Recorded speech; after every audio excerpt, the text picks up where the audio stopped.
What? Never thought that the captain of the security and surveillance patrol could come from the Fleuve Cendres? You mean rising through the ranks? It was a struggle, for sure. But as long as you can distinguish yourself through your accomplishments and skills, you'll eventually be recognized for your worth. If you look at it another way, my life at Fleuve Cendres has actually taught me a lot of valuable skills. Skills like how to barter with criminals or how to think in their shoes. Of course, I'd appreciate it if you could keep this a secret between us.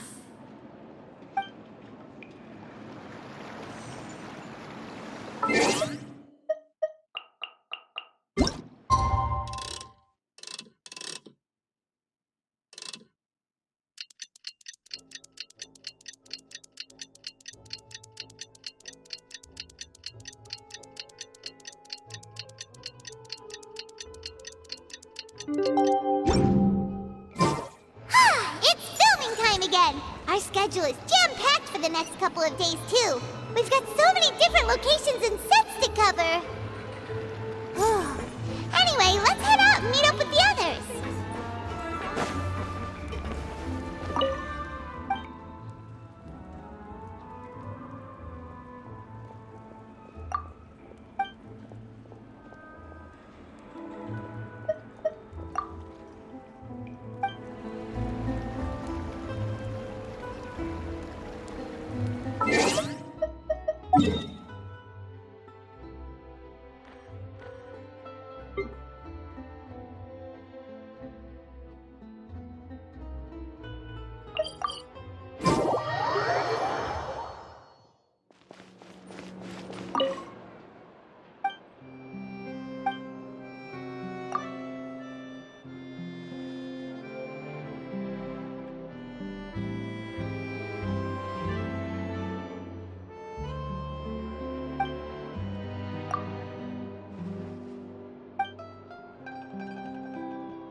Everyone, we're looking to wrap with our two main ladies today.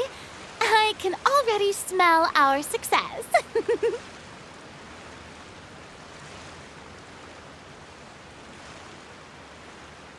do you mean, looking to rap?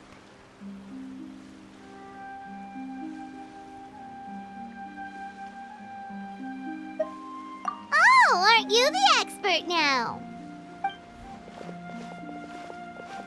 This upcoming scene is the two musketeers' final confrontation with the Baron. There will be quite a bit of action, but no choreography beyond what we've already rehearsed. Anyway, get ready.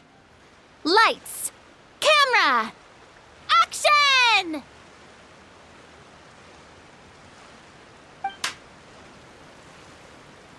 The view is beautiful tonight. It reminds me of that fateful night 10 years ago. And now that I've said it, I can even make out the faint fragrance of herbal tea in the air. Enough, villain! It's time that you pay for the death of our mother! My dear Iris, have you forgotten your manners? How can you speak like this to your own father? I'd sooner swallow all of my teeth than call you father. What did I expect? Seems the daughters have turned out to be just as obstinate as their foolish mother. In this world, Mora and status is everything. She thought she could blackmail me using her children and force me to grant her recognition and concessions? Ah, how naive can a woman be? Mother never asked a single thing of you. All she wished was for us to live a peaceful life, just like the others. It was you who personally brewed the poison of prejudice and sent Mother to her death. Compared to that deadly poison, the 2 bullets that will soon pierce through your heart will be like sweet mercy. And that's exactly why I said you're just as naive as her. Did you really think 2 muskets would be enough to defeat me? So let's see. What is stronger, Mora and power, or the 2 muskets in your hands? Get them! Tulip! There are too many of them! It'll be okay. We'll cover each other, Iris. And Mother will be watching over us, too.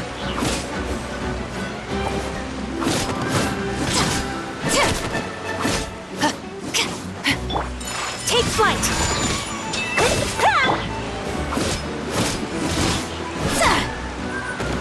Stop right there!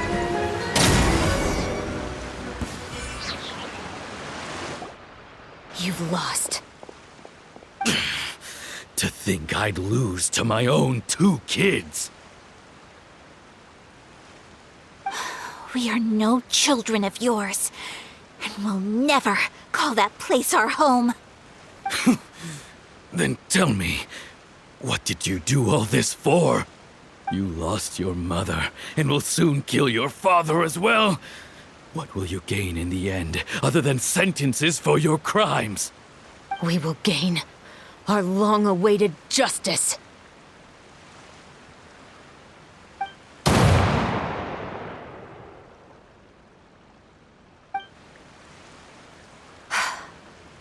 It's over.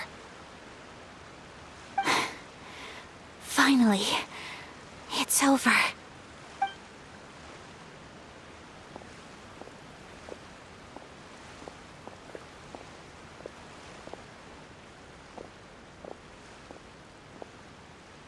So, where will you go now, Tulip? I'm not too sure, Iris. Maybe somewhere with lots of flowers?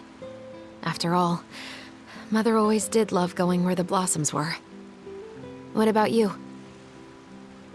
I want to go visit Mother's grave. Yeah, that's not a bad idea. Huh? Tulip, look! What is it? It's Mother's favorite, the rainbow rose. Look, it's blooming again.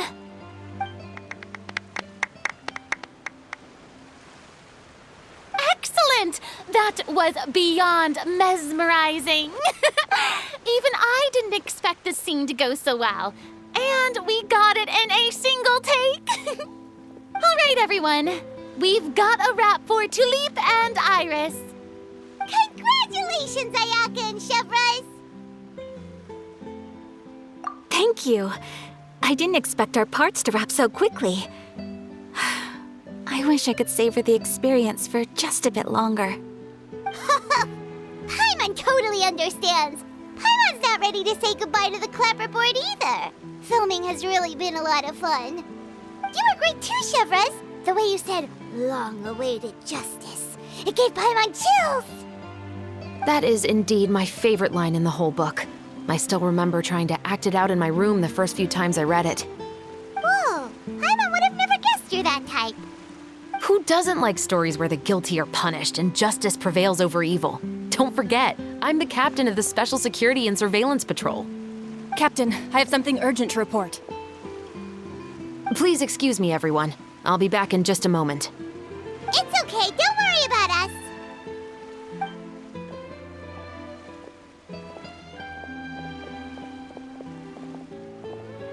Oh? Was she whisked away by work already? I was just about to tell her how great she did. It seemed like some urgent official business. Then perhaps we should thank the stars that we were able to wrap both of your parts so quickly today. Switching around the filming schedule would have been a real pain. Anyway, I actually came over to let everyone know that we're all done for today. You can go home and get some rest. And one last thing, Miss Ayaka. Your acting skills today were immaculate as always. Are you sure you won't consider taking up full-time acting? See, I just happen to know this great troupe that's still looking for a lead actress. Thank you for your kind words, Director Farina.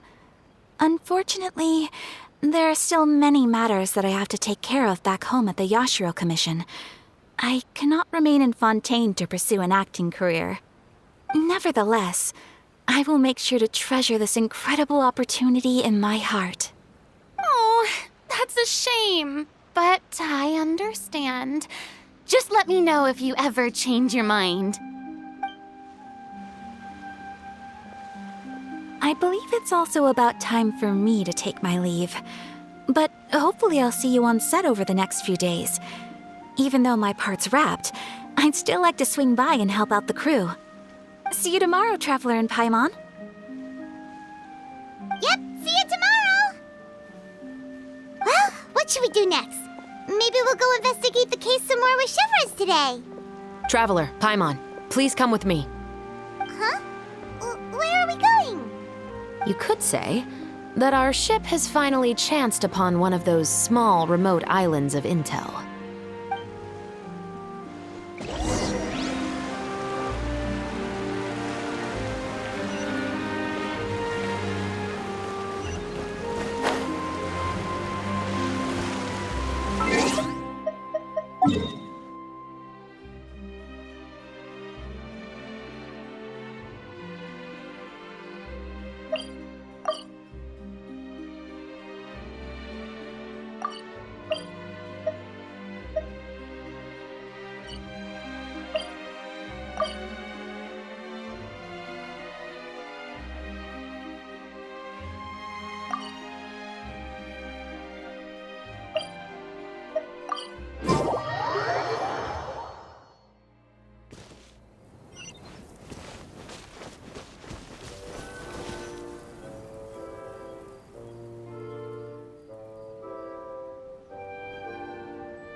Paimon's exhausted. Paimon definitely didn't expect having to float this far after a full day of filming. So, Chevres, why did you take us here? Affirmative. It wasn't anything conclusive, but it should show us a clear way forward. Have you ever heard of someone by the name of Emily? Oh, you mean that famous perfumer? She's a good friend of mine. She's lent me her aid several times in the past to resolve some difficult cases. After I discovered the rainbow rose at the scene of the murder, I sent it to her. After all, she's probably the foremost expert on flowers and scents in all of Fontaine. And then? There was nothing remarkable about the flower or the trace amounts of soil left on it. But according to Emily, the rainbow rose left by the killer was derived from a very rare cultivar. Huh. Paimon didn't know that there were different varieties of rainbow rose. Paimon just thought they grew everywhere in the wild. Flowers that are deliberately cultivated will always show some different features from those that bloom in the wild. We already knew that the rose left at the scene belonged to a special cultivar, but with Emily's expertise, we were able to pinpoint the place where it was first picked from. Oh, Paimon gets it now. So whoever first planted that rainbow rose was probably the killer. Precisely. And after we checked what we learned against some sales records from the past, we discovered that there's only one person in all of Fontaine who could grow and sell this specific cultivar. Really? And who is it? It's the novelist. But didn't you say he had an alibi? To be clear, I haven't changed my mind about him. I still don't think he was the one who pulled the trigger. However, that doesn't mean the true culprit never visited him at his home or never purchased a rainbow rose from his garden. Whatever the case, we will have to confirm a number of things with him. So you mean the next place we need to go is... Yes, we're going to pay him a visit at his home.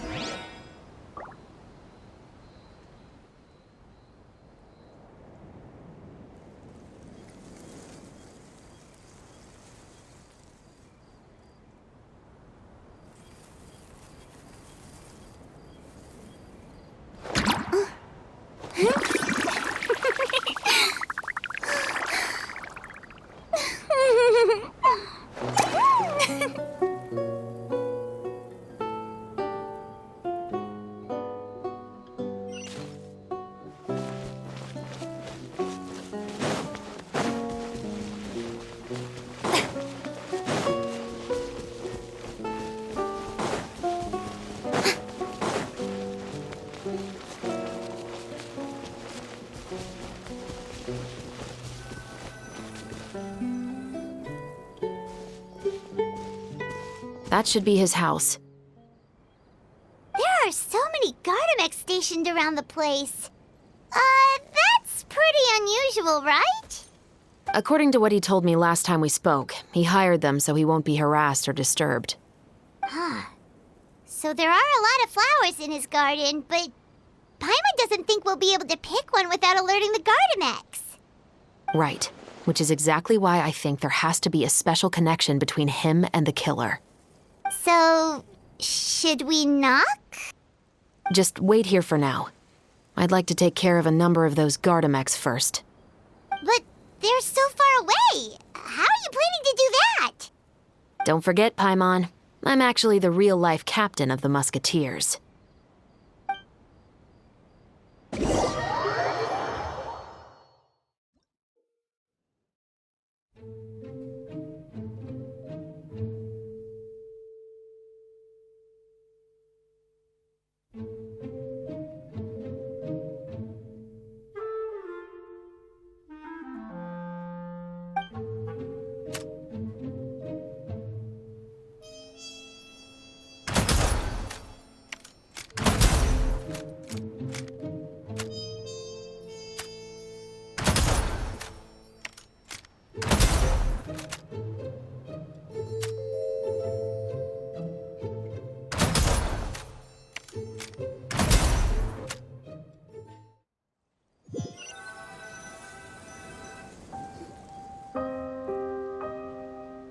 All clear.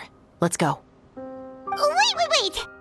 Paimon's a little nervous now that we know he could be the killer. Can we go over our plan of action again? I'll go knock on the door and make sure it's safe inside. Once we're sure that we're in the clear, I'll ask him to come with us for a quick round of questioning at the guard's headquarters. But can't we just arrest him? We still have no evidence that he's the killer, or that he lent the killer any direct aid. Still, it would be appreciated if you could pick a rainbow rose from his garden for me while I'm talking to him. It'll help the Marechaussee Phantom confirm Emily's theory. Sure, no problem. Just be careful, Chevreuse.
Excuse me, Mr. Baptiste, are you home?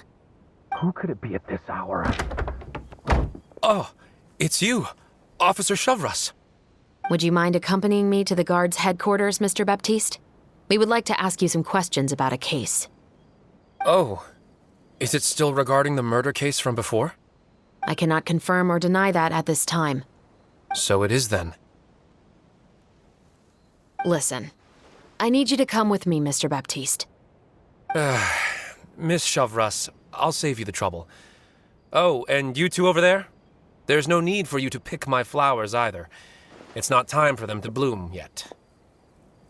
Oh! Okay.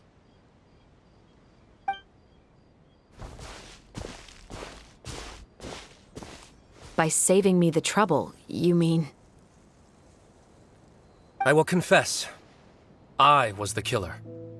Huh? He just admitted he's guilty! Please relax, everyone. I'm not armed.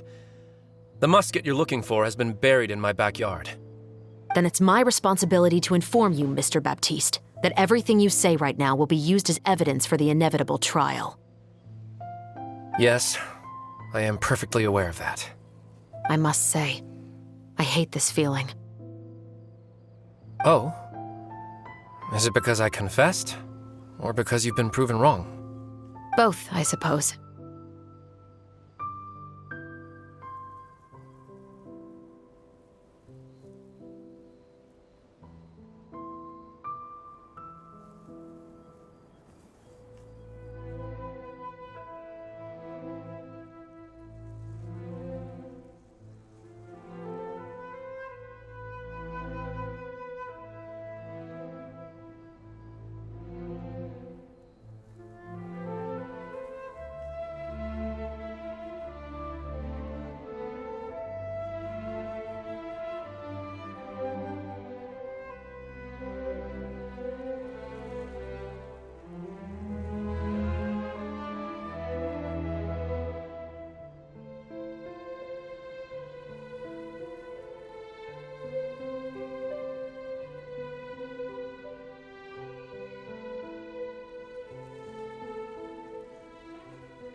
For the same reason as the one I wrote out in my novel, of course.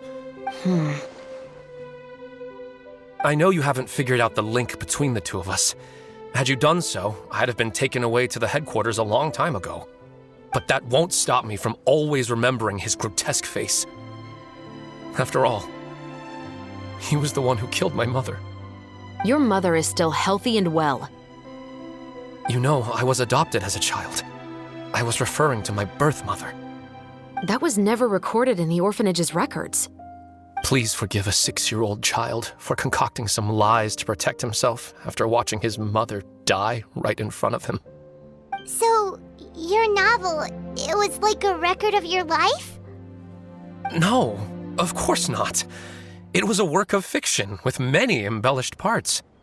But I am indeed the illegitimate son of a wealthy and influential man who abused his power to murder my mother.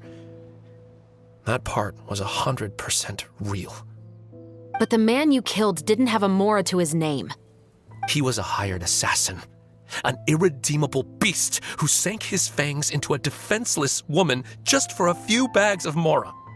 But if that's really the truth, you wouldn't be telling us any of this now.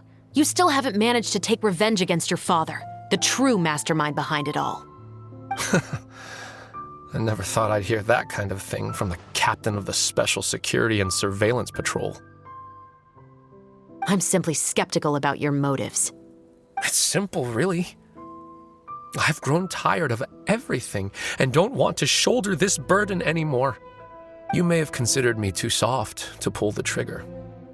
Well, as it turns out, you are exactly right. I've become overwhelmed by the aftermath of the murder. So you're going to call a stop to your revenge, just like that? The true mastermind is too rich and too powerful for me. I've accepted that I will never be able to avenge my mother alone. And so what? The characters in your book never gave up.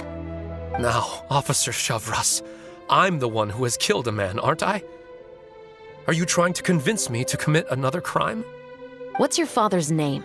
How do you plan to prove the veracity of all of your claims? Well, I'd like to speak with you privately. Sure. Why don't we speak privately at the guard's headquarters? No, it has to be here. I must ensure that we won't be overheard. Fine. Let's talk here. When I said won't be overheard, I meant by anyone. I would like to speak with you and you alone.